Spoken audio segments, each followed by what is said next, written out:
Hi, my name is Calvin. This is Ethan, Evan, Parker, and Calvin, and Parker and Matthew, and we are stable.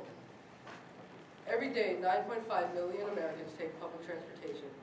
Of them, some of them like to get work done during this time. And for them, it can be very uncomfortable due to an insufficient workspace and an unstable ride. That is until our product's stable. Stable is a portable lap desk that features a hardboard surface that allows a flat surface to work on, grip tape that allows items to be kept securely on the desk, and a memory foam cushion that allows for comfort and stability. According to a study done across the U.S., 82% of rail commuters are between the ages of 25 and 60 years old, and 82.2% of rail commuters are employed or students. That takes us to our early adopter, John Smith. John Smith is a train commuter who spends around 4 hours every day on the train, and during this time he spends entirely doing work. And as we can see here, he is using his laptop to work materials, and it is a very crowded space. This would be significantly improved if he had used Stable. Our customer segments are employed train commuters within the age range of 25 and 60 that travel to and from cities for work, and college train commuters that live off campus and are tired to get their work done. In the end, both of these customer segments have a high productivity rate.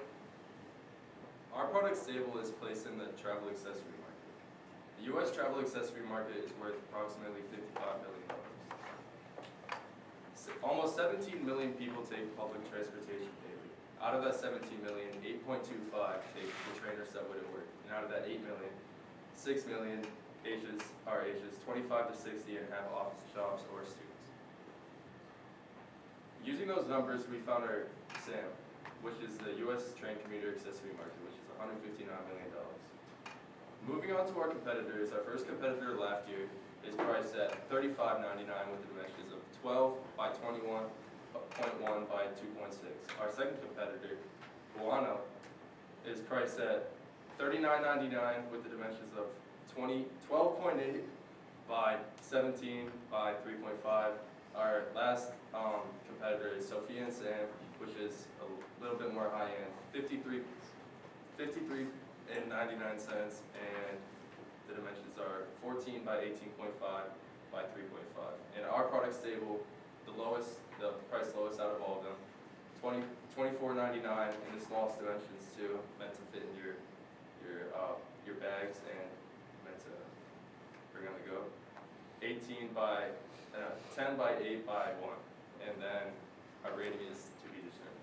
So up until this point, we've tested our MVP through 3 different avenues, the first being Instagram ads.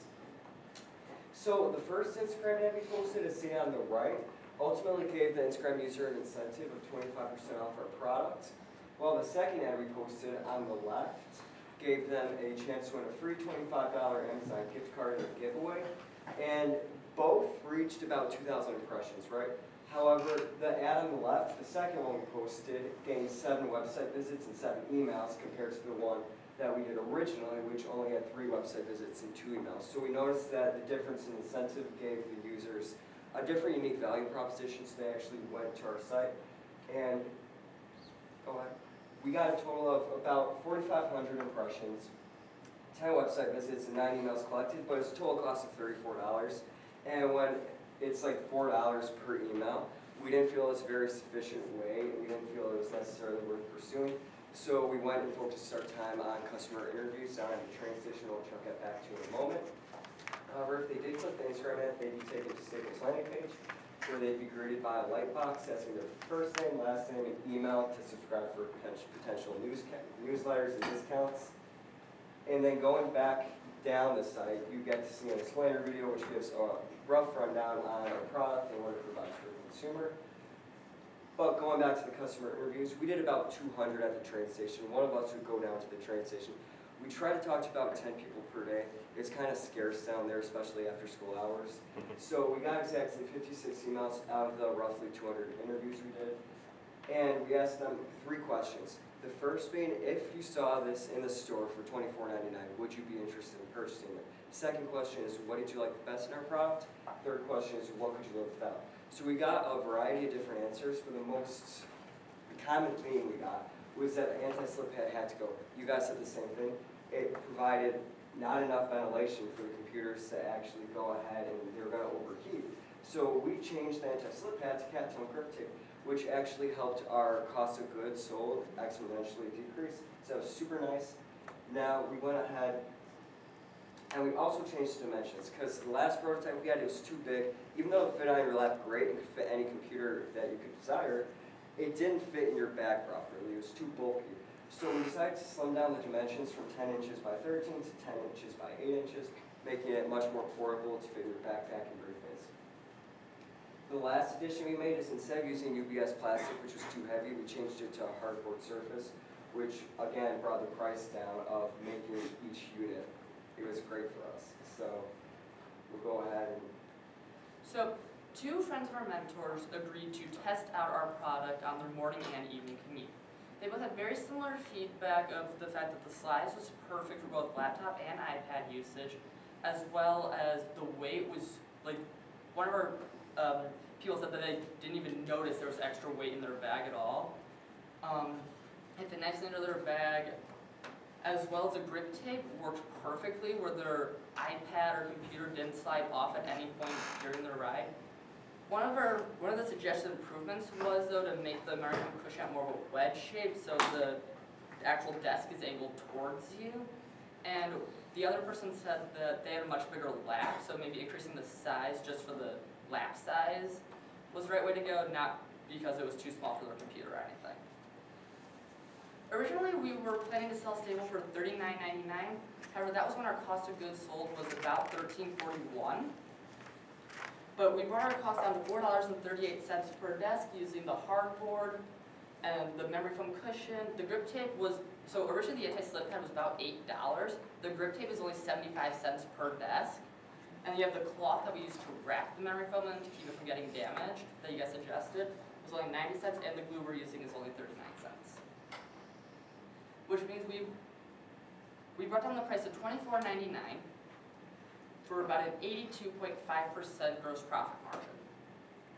In our first year, we plan to reach over 21,000 people through advertising as well as continuing to go to train stations. And we plan to make about $14,700 in revenue for our first year. And due to the cost and the high cost for advertising, as well as we'll be strictly selling on our website, the profit is only going to be $683 for the first year. However, over the next several years, we plan to expand our marketing to across the whole U.S. instead of just the Chicago area and Illinois. We also plan to make deals with several big stores such as like Target or Menards to potentially get our product on store shelves, which would also help increase our sales. So by our fifth year, we'll be making $759,000 in revenue with $50,000 profit. So this brings us to our asks. So we're asking $12,500 for 26% of our company. Now we've estimated that our company is worth about just under $48,500. And what we're going to do with this money, we plan on spending $3,000 on prototype development, $500 on Facebook and Instagram ads, another just over $1,000 on legal expenses, $200 on website startups, and we also would like to do the University of Illinois program, which is going to cost us $500. Now, for the accumulated loss, we plan on having a $4,160, and then we also want to prep just in case things don't go our way. We'd like to have $3,144 liquidity cushion. And in 5 years, we plan on selling our company to Lapio for $223,000. This gives internal rate of return of 36.5% and a money multiple of 4.7 times and a $46,000 return on your investment. Become more stable with the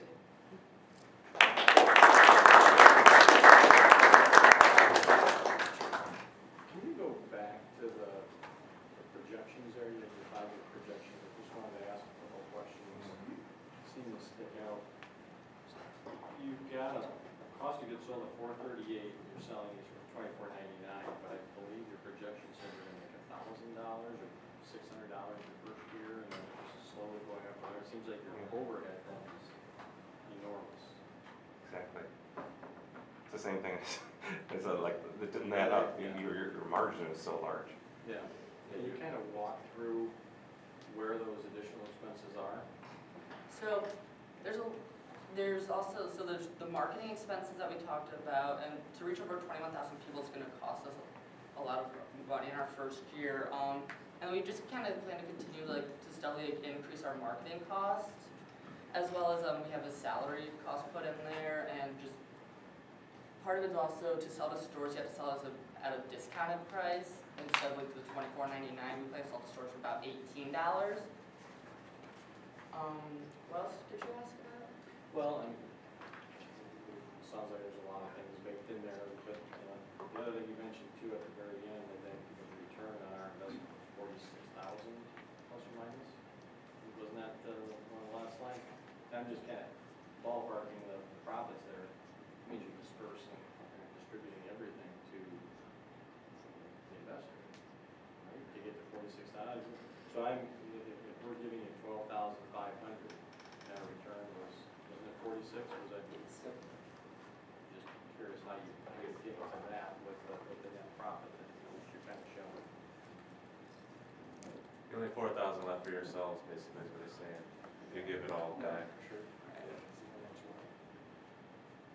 You might want to just take a look at that and maybe, revise the slides or, take that into consideration. Yeah, the big expenses don't add up. And like, something big in there, because you should, with that margin and that ramp up or whatever, I would expect your net income to be quite a bit more. Unless you're all getting company cars. Yeah, I guess the salary component we didn't dig into there. Actually, a lifetime of Metro cards. Yeah, that's buying trains. Yeah, we'll look into that. Can you pass that around? I'd love to see your prototype. Oh, yes, of course. A thought also in terms of setting up the opportunity here, because I do believe with the pandemic dynamics, a lot of people have been able to work from home and have very high productivity. But as employers wish for greater collaboration and interaction, they're asking employees to come back into the office more frequently than they're doing now. But I know in that commute time, there's a little bit of slippage and loss in terms of productivity, because frankly, you gotta get somewhere, you have to dress and all that kind of jazz. So there's a potential opportunity of, while you're on that public commute, that you could hold on to some of that productivity level. So perhaps in the upfront of recognizing the dynamics that people are experiencing now, this is a relatively simple way to stay productive while you're getting back into the community office. Just a thought. Great job on the revisions of the prototype. You guys made huge leap from last time. You Yeah. listened, you guys hit the street, engaged with people, weren't afraid. You got 25% of the people you met gave you their email address. You guys are also good at engaging, and that's high. So nice job on that. What's your plan to polish up the product? Are you, no, this is great, but you're not, selling those, so are you gonna use the money to do some kind of molding, or, tell us a little bit about the So product. there's three things at play. The first being that when we made these prototypes, is these two guys at our house, we have to watch some more tutorial videos on how to wrap the cushion better around like the, not the cushion, but the, Memory foam. the cloth around the memory foam. So that's the first thing that we have to get done. But when you're talking about money, what we're looking at is not only making more, so we can distribute it to more people to try out, but ultimately, if we do have to get a manufacturer involved, their prices are pretty high. So the one we talked to was about $20 per lap desk, and we're selling for $24.99. That makes no sense. So what we're looking at is we're looking to talk to more investors and try to actually go ahead and get a deal with them, not investors, but manufacturers. Because what's going to happen is we can't produce all of these if it is to explode like we hope it would. So we can't do that every weekend in our basement, so we're going to have to hire someone to do that. Now the problem is that the prices, like I said, they're so high. So what we're looking to is with the prototype development and also what we have in like the liquidity cushion to go ahead and say, okay, we might need a little bit of extra money here. How can we use that? So we still have to look into more manufacturing. Right now, we're kind of just focused and oriented on going out and talking to people and seeing how much they enjoyed our product in the last 2 months since we saw you guys. But that is something we'll have to look into with the manufacturer. You might be able to do it yourselves if you just kind of tighten it up a little bit, you know? That's what we were saying, like a Henry Ford style. Yeah, you could get acrylic cut, make sure, you know, rounded, you know, edges, rounded radial corners, and get the fabric a little bit tighter than memory foam, and then just be very, have the continuity with the grip tape, make it perfectly even, have some type of guide to make sure that those are all centered and everything. You might be able to do it yourself, yeah. Exactly. Just Like, needs to be tightened up a you, little bit. you, like, Awesome. absolutely, you should be like completely embarrassed by like your first couple prototypes, right? Like, Yeah, you yeah, just yeah. really rough. But you know, you have time or whatever, you can just like I said, just tighten it up, like make the spacing better and all that kind of stuff. Like even DIY or whatever, you could by this time maybe another prototype that's a little bit cleaner would be good. But I love the form factor. It's great. How long is the explainer video? How about? It was about a minute. Okay, a minute. Like, you never actually explain the product at the beginning, really. Like, maybe the explainer video actually does that. You could even do that as part of the presentation, just because you spent the money on it, right? Yeah. You could show that or whatever, but you kind of implied what the product was, but you never actually told us what the product was. So that would be good. And then the last thing is like, yeah, the train stations can be really scarce after school, but not before school. So if you actually wake up and go there in the morning, you'll get the real commuters, so. Along those same lines, I was really impressed that you went to the train station and talked to 200 people in person. That really makes a difference, rather than just leaning on email, as you found out, I think. And you had a nice return rate on that, so congratulations on taking that step. Thank you.